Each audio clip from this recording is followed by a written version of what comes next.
श्रीमन्महागणाधिपतये नमः। शाम्ब शिवाय नमः। श्री शिव महापुराण विद्येश्वर संहिता अथ द्वितीयोऽध्यायः। सूत उवाच साधु पृष्टं साधवो वस्त्रैलोक्यहितकारकं घोरं विस्मृत्वा भवत्स्नेहात् वक्षे तद् शृणुतादरात्। वेदान्तसार सर्वस्वं पुराणं शैवमुत्तमं सर्वाघौघोद्धारकरं परत्र परमार्थदम्। कलिकल्मषविध्वंसि यस्मिन् शिवयशः परं विजिह्वतेन सदा विप्राश्चतुर्वर्गफलप्रदम्। तस्याध्ययनमात्रेण पुराणस्य द्विजोत्तमाः सर्वोत्तमस्य सैव स्याते यास्यन्ति सुसद्गतिं। तावद्विजिह्वते पापं ब्रह्महत्या पुरःसरं यावच्छिवपुराणं हि नोदेष्यति जगत्यहो। तावत् कलिमहोत्पाताः संचरिष्यति निर्भया यावच्छिवपुराणं हि नोदेष्यति जगत्यहो। तावत् सर्वाणि शास्त्राणि विवदन्ति परस्परं यावच्छिवपुराणं हि नोदेष्यति जगत्यहो। तावत् स्वरूपं दुर्बोधं शिवस्य महतामपि यावत् शिवपुराणं हि नोदेष्यति जगत्यहो। तावद् यमभटाः क्रूराः संचरिष्यन्ति निर्भया यावत् शिवपुराणं हि नोदेष्यति जगत्यहो। तावत् सत्पुराणानि प्रगर्जति महीतले यावत् शिवपुराणं हि नोदेष्यति जगत्यहो। तावत् सर्वाणि तीर्थानि विवदन्ति महीतले यावत् शिवपुराणं हि नोदेष्यति जगत्यहो। तावत् सर्वाणि मन्त्राणि विवदन्ति महीतले यावत् शिवपुराणं हि नोदेष्यति महीतले। तावत् सर्वाणि क्षेत्राणि विवदन्ति महीतले यावत् शिवपुराणं हि नोदेष्यति महीतले। तावत् सर्वाणि पीठानि विवदन्ति महीतले यावत् शिवपुराणं हि नोदेष्यति महीतले। तावत् सर्वाणि दानानि विवदन्ति महीतले यावत् शिवपुराणं हि नोदेष्यति महीतले। तावद् सर्वे च ते देवा विवदन्ति महीतले यावत् शिवपुराणं हि नोदेष्यति महीतले। तावत् सर्वे च सिद्धान्ता विवदन्ति महीतले यावत् शिवपुराणं हि नोदेष्यति महीतले। यस्य शैव पुराणस्य कीर्तनश्रवणाद् द्विजाः फलं वक्तुं न शक्नोमि कार्षेण मुनिसत्तमा। तथापि तस्य माहात्म्यं वक्षे किं चित्तोऽनघाः चित्तमाधाय श्रुतव्यासेनोक्तं पुरा मम। एतत् शिवपुराणं हि श्लोकं श्लोकार्थमेव च यः पठेत् भक्तिसंयुक्तः स पापान्मुच्यते क्षणात्। एतत् शिवपुराणं हि यः प्रयत्यः मतमृतः यथाशक्ति पठेत् भक्त्या स जीवन्मुक्त उच्यते। एतत् शिवपुराणं हि यो भक्त्यार्चयेत् सदा दिने दिने अश्वमेधस्य फलं प्राप्नोत्यसंशयम्। एतत् शिवपुराणं यः साधारणपदेच्छया अन्यतः शृणुयात् सोऽपि मत्तो मुच्येत पातकात्। एतत् शिवपुराणं यो नमस्कुर्यात् दूरतः सर्वदेवार्चनफलं स प्राप्नोति न संशयः। एतत् शिवपुराणं वै लिखित्वा पुस्तकं स्वयं यो दद्यात् शिवभक्तेभ्यस्तस्य पुण्यफलं शृणु। अधीतेषु च शास्त्रेषु वेदेषु व्याकृतेषु च यत्फलं दुर्लभं लोके तत्फलं तस्य संभवेत्। एतत् शिवपुराणं हि चतुर्दश्यामुपोषितः शिवभक्तसभायां यो व्याकरोति स उत्तमः। प्रत्यक्षरं तु गायत्री पुरश्चर्या फलं लभेत्। इह भुक्त्वाखिलान् कामान् अन्ते निर्वाणतां व्रजेत्। उपोषितश्चतुर्दश्यां रात्रौ जागरणान्वितः यः पठेत् शृणुयाद्वापि तस्य पुण्यं वदाम्यहम्। कुरुक्षेत्रादिनिखिल पुण्यतीर्थेष्वनेकशः आत्मतुल्यधनं सूर्य ग्रहणे सर्वतोमुखे। विप्रेभ्यो व्यासमुख्येभ्यो दत्त्वा यत् फलमश्नुते तत्फलं संभवेत् तस्य सत्यं सत्यं न संशयः। एतत् शिवपुराणं हि गायते यो अहर्निशम् आज्ञांस्तस्य प्रतीक्षेरन् वेदेवा इन्द्रपुरोगमाः। एतत् शिवपुराणं यः पठन् शृण्वन् हि नित्यशः यद्यत् करोति तत्सर्वं कर्म तत्कोटिगुणितं भवेत्। समाहितः पठेद्यस्तु तत्र श्रीरुद्रसंहितां स ब्रह्मज्ञोऽपि पूतात्मा त्रिभिरेवादनैर्भवेत्। तां रुद्रसंहितां यस्तु भैरवप्रतिमान्तिके त्रिपठेत् प्रत्यहं मौनी सकामानखिलान् लभेत्।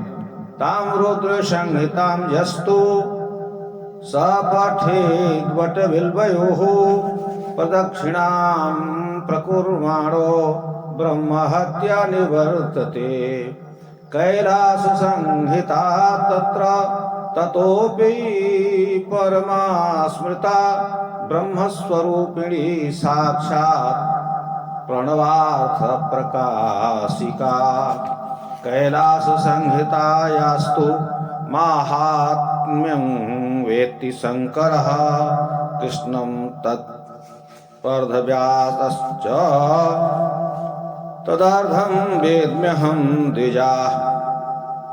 तत्र किञ्चित् प्रवक्ष्यामि कृष्णं वक्तुं न शक्यते यज्ञात्वा तत्क्षणाल्लोक चित्तशुद्धिमवाप्नुयात्। नानाशयति यत्पापं सारौद्री संहिता द्विजा तन्न पश्यामहं लोके मार्गमाणोऽपि सर्वदा शिवेनोपनिषत्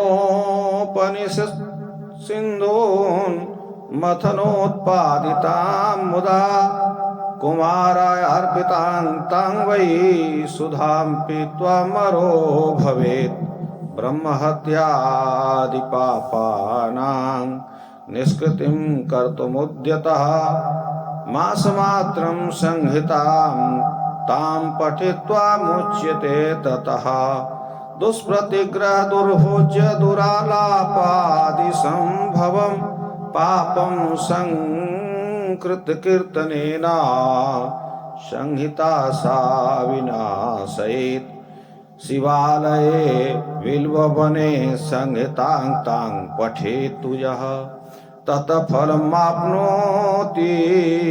यद्वाचोऽपि न गोचरे संहितां तां पठन् भक्त्या यः श्राद्धे भोजयेत् द्विजान् तस्ये पितरः सर्वे यान्ति शम्भो परं पदम् चतुर्दश्यां निराहारो यः पठे संहितां च तां बिल्वमूले शिव साक्षात् सदेवैश्च प्रपूज्यते अन्यापि संहिता तत्र सर्वकामफलप्रदा भवेद् विशिष्टे विज्ञेये लीला विज्ञानपूरिते तदिदं शैवमाख्या पुराणं वेदसंहितं निर्मितं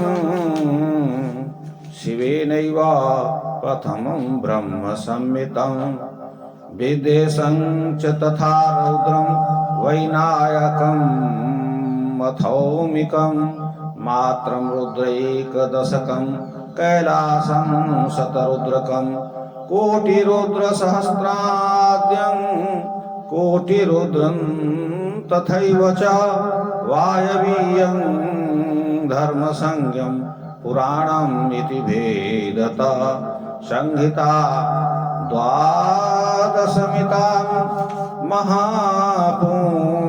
महापुण्यतरात्मता तासां संख्यां ब्रुवे विप्रा संयुतादरतोऽखिलं विद्येशं दशसहस्रं रुद्रं वैनायकं तथा औमं मातृपुराणाख्यं प्रत्येकाष्टसहस्रकं त्रयोदशसहस्रं हि रुद्रैकादशकं द्विजा षट्सहस्रं च कैलासं शतरुद्रं तदर्धकं कोटिरुद्रं त्रिगुणितं एकादशसहस्रकं सहस्रकोटिरुद्राख्यं उदितं ग्रन्थसंख्यया वायवीयं ख्याब्धे शतं धर्मं रविसहस्रकं तदेवं लक्षसंख्याकं शैव संख्या विभेदतः व्यासेन तत्तु संक्षिप्तं चतुर्विंशत्सहस्रकं शैवं तत्र चतुर्थं वै पुराणं सप्तसंहितम् शिवे संकल्पितं पूर्वं पुराणं ग्रन्थसंख्यया शतकोटिप्रमाणं हि पुरा सृष्टौ सुविस्मृतम् व्यस्तेष्टादशदशद्या चैव पुराणे द्वापरादिषु चतुर्लक्षेण संक्षिप्ते कृते द्वैपायनादिभिः प्रोक्तं शिवपुराणं हि चतुर्विंशत्सहस्रकं श्लोकानां संख्या सप्तसंहितं ब्रह्मसंहितं विद्येश्वराख्या तत्राद्या रौद्री गेया द्वितीयका तृतीया शतरुद्राख्या कोटिरुद्रा चतुर्थिका पंचमी चैव मौमाख्या षष्ठी कैलास संगिका सप्तमी वायवीयाख्या सप्तैवं संहिता मताः स सप्त संहितं दिव्यं पुराणं शिवसंज्ञकं वरिवर्ति ब्रह्मतुल्यं सर्वोपरि गतिप्रदम् एतत् शिवपुराणं हि सप्तसंहितमादरात् परिपूर्णं पठेद्यस्तु स जीवन्मुक्तोच्यते श्रुति स्मृति पुराणेतिहासागमं शतानि च एतत् शिवपुराणस्य नार्हत्यल्पाङ्कलामपि शैवं पुराणममलं शिवकीर्तितम् तद्व्यासेन सैव प्रमाणेन संगृहीतं संक्षेपतः सकलजीवगुणोपकारे तापत्रयघ्नमतुलं शिवदं शताङ्घि विकैतवो धर्म इह प्रगीतो वेदान विज्ञानमयः प्रधानः अमत्सरान्तर्बुधवेद्यवस्तु तत्कृप्तमत्रैव त्रिवर्गयुक्तं शैवं पुराणतिलकं खलु सत्पुराणं वेदान्तवेदविलसत् परवस्तु गीतम् जो वै पठेच्च शृणुयात् परमादरेण शम्भुप्रियः सहिलभेत् परमां गतिर्वै। इति श्री शिव महापुराणे विद्येश्वर संहितायां द्वितीयोऽध्यायः। सांब शिवार्पणमस्तु। हरि ओम तत्सत। हरि ओम तत्सत। अथ हिंदी अनुवादः। इस प्रकार विद्येश्वर संहिता के अंतर्गत आए हुए श्लोकों के मूल पाठ के बाद अब आपकी सेवा में हिंदी अनुवाद प्रस्तुत है। प्रश्नों को सुनकर सूत जी बोले, हे महात्माओं, आपने अच्छा पूछा है, इसमें जगत का मंगल होगा। मैं गुरु को स्मरण करके आप सभी के स्नेह से आदर से कहता हूँ, जो वेदांत का सार सर्वस्व है वह शिव पुराण है। सब पापों का समूह का उद्धार करने वाला, दूसरे लोकों में परमार्थ का देने वाला, सब में शिव का यश, कलयुग के पापों को नष्ट करने वाला है। हे ब्राह्मणों, यह पुराण सदा चारों वर्गों का फल देने वाला है। इस पुराण के अध्ययन मात्र से अंत में प्राणी सबसे उत्तम सद्गति को प्राप्त होते हैं। ब्रह्म हत्यादि पाप में विद्यमान रहने वाले तब तक ही जगत में रहते हैं जब तक शिव पुराण का उदय नहीं होता। तभी तक कलि के महान उत्पात भी निर्भय रूप से चलते हैं जब तक संसार में शिव पुराण का उदय नहीं होता। तभी तक शास्त्र परस्पर विवाद करते रहते हैं जब तक शिव पुराण का उदय नहीं होता। तभी तक शिव का स्वरूप महान पुरुषों को भी दुर्बोध रहता है जब तक संसार में शिव पुराण का उदय नहीं होता। तभी तक जमराज के क्रूर योद्धा निडर होकर घूमते रहते हैं जब तक शिव पुराण का उदय नहीं होता।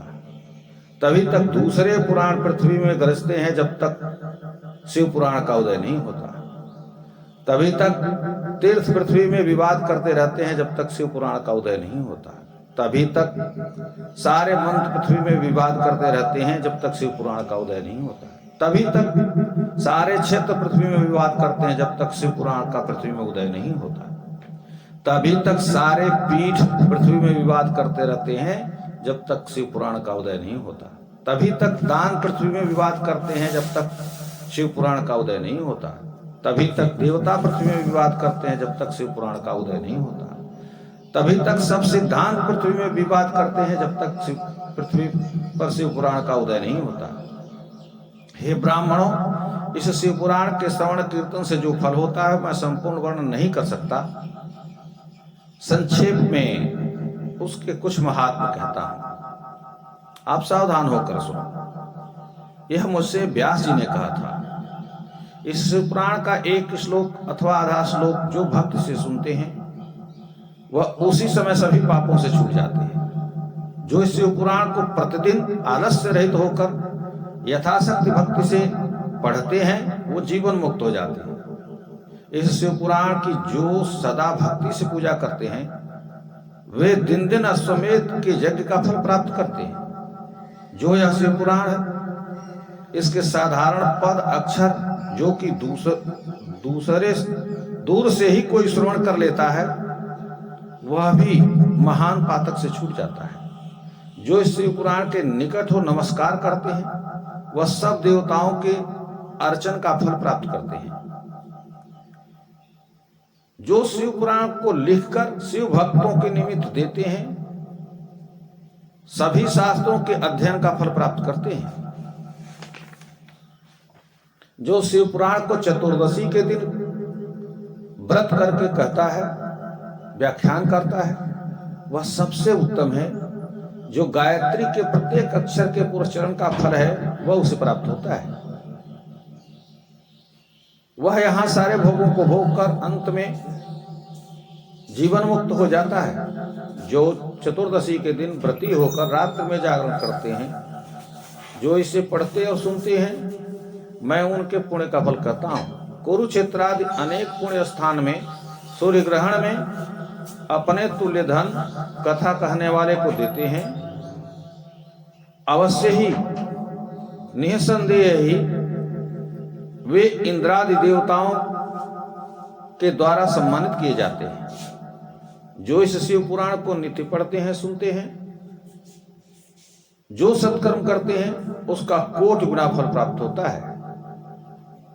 इसकी रुद्र संहिता जो सावधान होकर पढ़ता है वह 3 दिन में ब्रह्म हत्या से छूट जाता है।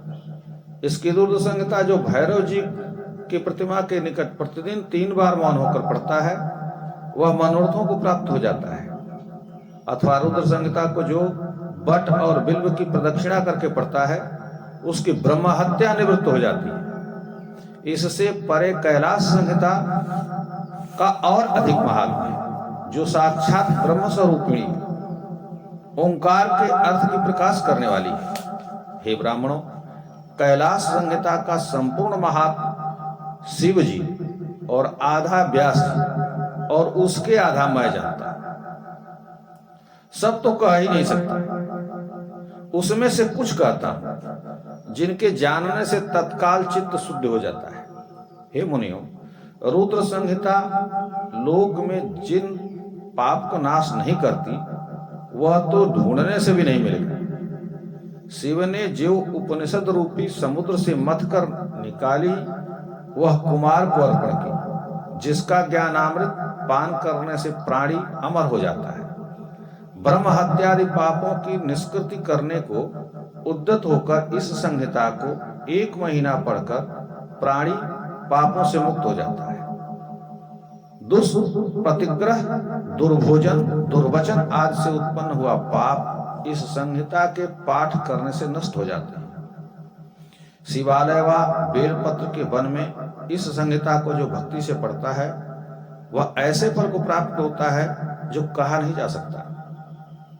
भक्ति से उस संहिता को पढ़ता हुआ श्राद्ध में ब्राह्मणों को जिमावे तो उसके सारे पितरशिव लोक को प्राप्त कर लेते हैं। जो चतुर्दशी के दिन निराहार रहकर इस संहिता को पढ़ता है और जो बिल्वमूल में पढ़ता है वह साक्षात शिव स्वरूप होकर पूजित होता है। देवता भी उसकी पूजा करते हैं और दूसरी संहिता भी सब कामना और फल की देनहारी है। दोनों श्रेष्ठ हैं। जिसमें शिव जी की श्रेष्ठ लीला का वर्णन है यह शिव पुराण वेद सम्मत कहा गया है। ब्रह्म संहित पुराण पहले शिव जी ने बनाया था। विदेश्वर संहिता, रुद्र संहिता, विनायक संहिता, उमा संहिता, मातृ संहिता, एकादश रुद्र संहिता, कैलाश संहिता, शतरुद्र संहिता, कोटि रुद्र संहिता, सहस्त्र कोटि रुद्र संहिता, वायवीय संहिता, धर्म संहिता, इतनी संहिता इस पुराण में है। यह 12 संहिता महापुराण में है। हे ब्राह्मणों सुनो, हम उनकी संख्या कहते हैं।